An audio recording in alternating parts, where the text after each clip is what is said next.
সবাইকে সংবাদ এক নজরে স্বাগত। সঙ্গে আছি তাসনুবা বিনতে তাহের।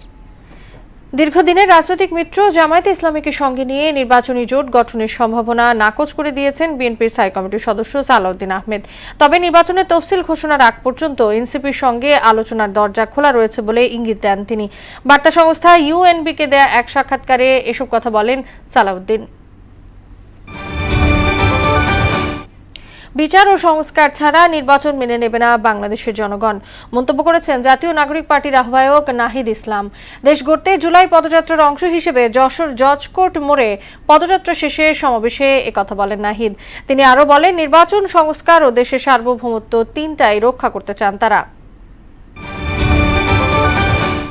খুলনার দৌলতপুরে থানা যুবদলের সাবেক নেতা মোল্লা মাহবুবুর রহমানকে গুলি করে হত্যা করেছে দুর্বৃত্তরা। দুপুরে নগরীর দৌলতপুর থানার মহেশ্বর পাশা পশ্চিম পাড়ায় নিজ বাড়ির সামনে তাকে গুলি করা হয়। পরে মৃত্যু নিশ্চিত করতে তার পায়ের রগ কেটে দেয় দুর্বৃত্তরা।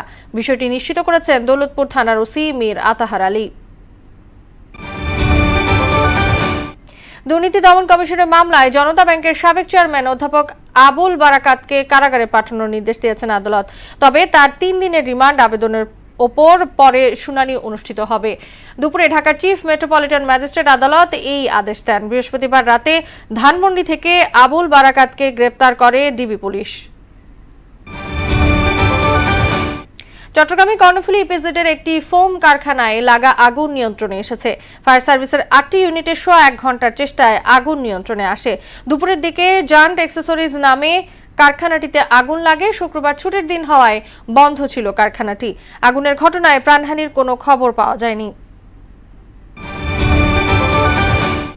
জন্মসূত্রে নাগরিকত্ব প্রত্যাহার সংক্রান্ত ট্রাম্পের নির্বাহী আদেশকে কেন্দ্র করে নতুন করে আইনি লড়াই শুরু হয়েছে যুক্তরাষ্ট্রে। নিউ হ্যাম্পশায়ারের একটি আদালত আদেশটি কার্যকর হওয়া থেকে সাময়িক স্থগিত রাখার নির্দেশ দেন। একই সঙ্গে ক্লাস অ্যাকশন বা প্রতিনিধিত্বমূলক মামলা হিসেবে গ্রহণ করেছেন বিচারক। মামলাটি করেছে ACLU নামে একটি সংগঠন। এই ছিল সংবাদ এক নজরে। সবশেষ খবর সবার আগে জানতে মোহনার সাথেই থাকুন। এতক্ষণ সঙ্গে থাকার জন্য ধন্যবাদ সবাইকে।